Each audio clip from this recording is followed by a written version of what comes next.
اس معاشرے میں برائیاں، بے حیائیاں، کس طرح مسلمان کو بے عملی کی طرف، گناہوں کی طرف بلایا جا رہا ہے۔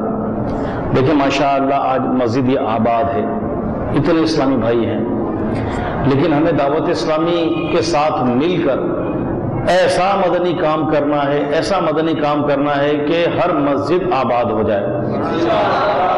اور جیسا کہ میرے شیخ طریقت امیر اہل سنت بانی دعوت اسلامی حضرت علامہ مولانا ابو بلال محمد الیاس عطار قادری رضوی ضیائی دامت برکاتہم عالیہ نے ہمیں ایک مدنی مقصد بھی عطا فرمایا ہے کہ مجھے اپنی اور ساری دنیا کے لوگوں کی اصلاح کی کوشش کرنی ہے انشاءاللہ عز و جل۔